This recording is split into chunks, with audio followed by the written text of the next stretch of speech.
এখন শুনবেন সংবাদ শিরোনাম। ৭ জেলায় সড়ক দুর্ঘটনায় নিহত ১২, আহত অন্তত ১৫ জন। বরিশালে অনুমোদনহীন ব্যাটারি চালিত রিকশার দাপট, প্রায়ই ঘটছে দুর্ঘটনা। নিখোঁজ ইমামকে পঞ্চগড়ে শেকল বাঁধা অবস্থায় উদ্ধারের ঘটনায় গাজীপুরে মহাসড়ক অবরোধ করে বিক্ষোভ। জড়িতদের গ্রেফতারের দাবিতে রংপুরেও কর্মসূচি। শেরপুরের নালিতাবাড়ির একটি গ্রামে মাটি খুললেই বেরোচ্ছে গ্যাস। রান্নার কাজে ব্যবহার করছে কেউ কেউ, ঝুঁকিপূর্ণ হলেও উদাসীন প্রশাসন। ভোলার মনপুরার কলাতলী ইউনিয়নে বিশুদ্ধ পানির সংকট, পর্যাপ্ত টিউবওয়েল না থাকায় খাল বিলের পানি ব্যবহার, ছড়াচ্ছে রোগবালাই। রাজশাহীতে পোষা বিড়াল নিয়ে ব্যতিক্রমী আয়োজন, বিভিন্ন জেলার শতাধিক পশুপ্রেমী অংশ নেন পেট ফেয়ারে। আসসালামু আলাইকুম। এতক্ষণ দেখছিলেন সংবাদ শিরোনাম, এখন দেখবেন বিস্তারিত। ৭ জেলায় আলাদা সড়ক দুর্ঘটনায় প্রাণ গেছে ১২ জনের, আহত হয়েছেন অন্তত ১৫ জন। এর মধ্যে সুনামগঞ্জে পর্যটকবাহী বাস খাদে পড়ে নিহত হয়েছেন মা মেয়ে, আহত হয়েছেন অন্তত ১০ জন। আহতদের বিভিন্ন হাসপাতালে চিকিৎসা দেয়া হচ্ছে। যান্ত্রিক জীবন থেকে দূরে প্রকৃতির সান্নিধ্য পেতে দল বেঁধে বেরিয়েছিলেন সবাই, কিন্তু আনন্দযাত্রা মুহূর্তেই পরিণত হয় বিষাদে। ঢাকা থেকে সপরিবারে টাঙ্গর হাওরে বেড়াতে যাচ্ছিলেন বাংলাদেশ কেমিক্যাল ইন্ডাস্ট্রিজ কর্পোরেশন লিমিটেডের কর্মকর্তারা। সেজুতি ট্রাভেলসের বাসটি সুনামগঞ্জের শান্তিগঞ্জ উপজেলার পাগলা বাজার পৌঁছালে নিয়ন্ত্রণ হারিয়ে খাদে পড়ে যায়। আজকে ঢাকায় বাস অ্যাক্সিডেন্টে 2 জন মানুষ জায়গায় মারা গেছে, আরো 30-40 জন মানুষ আহত হয়েছে। 40 থেকে 45 জন মানুষ, 2 জন জায়গায় মারা যায়। ঘটনাস্থলেই প্রাণ হারান বাসের যাত্রী মঞ্জুরা আক্তার ও তার মেয়ে আয়েশা সিদ্দিকা। দুর্ঘটনায় আহত হন অন্তত 10 জন। খবর পেয়ে ঘটনাস্থলে গিয়ে দুর্ঘটনা কবলিত বাসটি উদ্ধার করে ফায়ার সার্ভিস ও পুলিশ। আহতদের নেওয়া হয় হাসপাতালে। যশোরে বালুবাহী ট্রলির ধাক্কায় প্রাণ গেছে মোটরসাইকেল আরোহী 2 কিশোরের। চৌগাছা উপজেলার জাহাঙ্গীরপুর এলাকায় এই দুর্ঘটনা হয়। পুলিশ জানায়, মোটরসাইকেলে করে চৌগাছা বাজারে যাচ্ছিল ইমন ও আশরাফুল। এ সময় বালুবাহী ট্রলি ধাক্কা দিলে ঘটনাস্থলেই মারা যান 2 জন। এছাড়া লালমনিরহাট ও বাগেরহাটে সড়ক দুর্ঘটনায় নিহত হয়েছেন আরও 2 জন। রাজধানীতেও সড়কে প্রাণ গেছে 1 জনের। বৈদ্যুতিক ব্যাটারি চালিত অনুমোদনহীন যানবাহনের সয়লাব বরিশাল নগরী। চালকদের নেই কোনো অভিজ্ঞতা, প্রতিদিনই ঘটছে দুর্ঘটনা, বাড়ছে হতাহতের সংখ্যাও।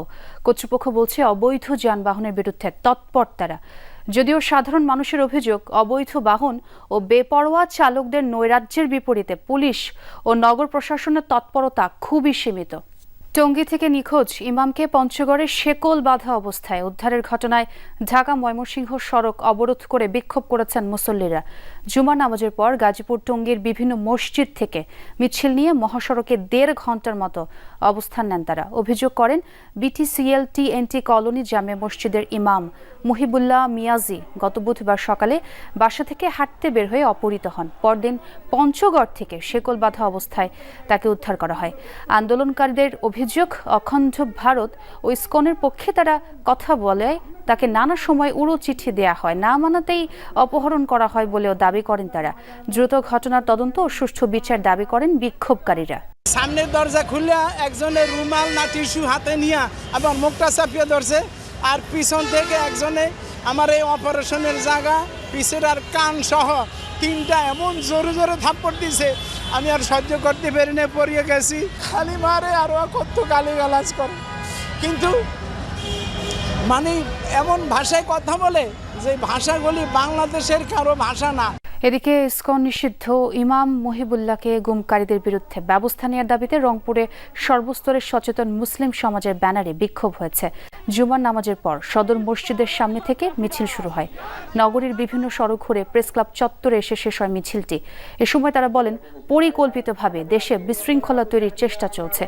এরই অংশ হিসেবে গাজীপুর থেকে ইমামকে গুম করে সীমান্ত এলাকায় নেওয়া হচ্ছিল।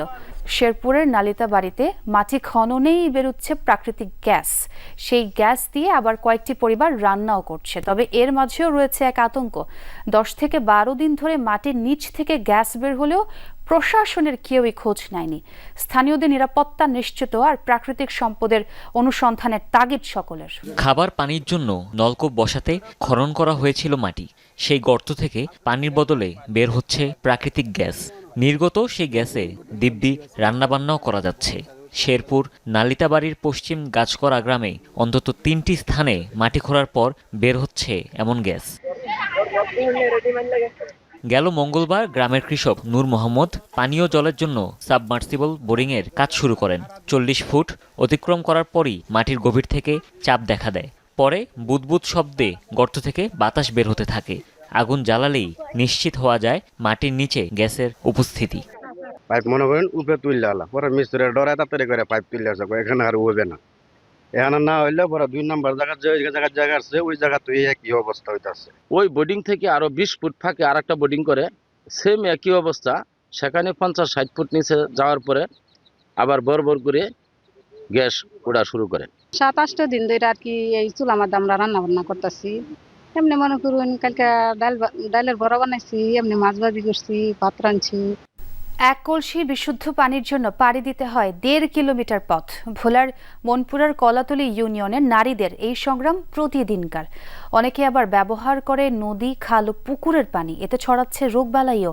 2022 সালে ইউনিয়নটি গঠিত হলেও উন্নয়নের ছোঁয়া লাগেনি অভিযোগ স্থানীয়দের।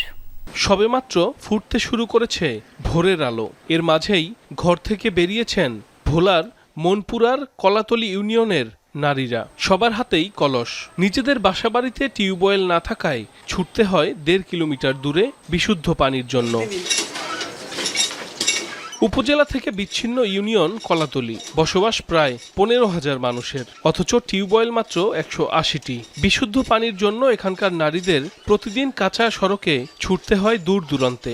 কেউ কেউ দীর্ঘ পথ পাড়ি দেওয়ার ভয়ে ব্যবহার করেন নদী, পুকুর কিংবা খাল বিলের পানি। এতে মাঝে মধ্যেই রোগবালাইয়ের শিকার হতে হয় তাদের। এর আশেপাশে কোনো একটা এলাকাত কল নাই। মসজিদের পাশে একটা কল আছে, কোন রকম নুনা পানি উঠে 1.5 কিলোমিটার আর নয় আধা ঘন্টা লাগে সময়। আইতাম পারি না, যাইতাম পারি না। তখন পুচকুনির খালের পানি ফিটকারি দিয়ে বইয়ে খাই, আঙ্গুর রোগও চেতে যায়। বিভিন্ন সময় প্রকল্পের অধীনে গভীর নলকূপ স্থাপন করা হলেও তার জন্য অতিরিক্ত অর্থ দাবির অভিযোগও রয়েছে সংশ্লিষ্টদের বিরুদ্ধে। রাজশাহীতে অনুষ্ঠিত হয়েছে পোষা বিড়ালদের এক ব্যতিক্রমী মেলা। এতে বিভাগের বিভিন্ন জেলা থেকে নিজ নিজ পোষা বিড়াল নিয়ে হাজির হন 2 শতাধিক পশুপ্রেমী। নানা জাতের আর বিচিত্র নামের এসব বিড়াল নিয়ে মেলায় অনুষ্ঠিত হয় ফ্যাশন শো, ছিল সেমিনার আর বিড়ালের মালিকদের জন্য খেলাধুলার আয়োজনও। 6ঠবারের মতো পেট ফেয়ার নামের এই আয়োজনের উদ্যোক্তা ছিল পেট ওয়ার্ল্ড রাজশাহী। র্যাম্পে চলছে ক্যাটওয়াক, মানুষ নয় মডেলরা সব বিড়াল। ছুটির দিন শুক্রবার সকালে নানা জাতের আর বাহারি নামের এসব পোষা বিড়ালের মেলা বসেছিল রাজশাহীর একটি কমিউনিটি সেন্টারে। বিভাগের 8টি জেলা থেকে বিড়াল প্রেমীরা নিজেদের পোষা প্রাণীকে নিয়ে যোগ দেন মেলায়। শতাধিক বিড়ালের এই সমাগম মুখর ছিল নানা বয়সী দর্শনার্থীদের ভিড়ে। খুবই ভালো লাগে, প্রতি বছরই এরকম হয় রাজশাহীতে। পেট ওয়ার্ল্ড যে প্রতিষ্ঠানটা, এটা প্রতি বছরই এরকম সুন্দর একটা আয়োজন করে থাকে এবং আমরা এখানে পার্টিসিপেট করে থাকি। বিড়াল প্রেমীরা জানান, এরকম আয়োজনে অংশ নিলে তাদের প্রাণীদের ভয় কেটে যায়, মানুষের সঙ্গে যোগাযোগও তৈরি হয়, যা পোষা প্রাণীদের নিরাপত্তা বোধের জন্য অত্যন্ত জরুরি। প্রোগ্রামটা খুবই ভালো লাগছে। এখানে অনেক ধরনের বিড়াল এসছে, দেশি বিদেশি বিড়াল ছাড়াও আরো অনেক প্রাণীরা আসছে। বিড়াল ও মালিকদের নিয়ে খেলাধুলা আর নানা রকম আনন্দ আয়োজনের পাশাপাশি অনুষ্ঠিত হয় তথ্যভিত্তিক সেমিনার। 6ঠবারের মতো এই আয়োজনে আগের বারের তুলনায় বেড়েছে অংশগ্রহণ।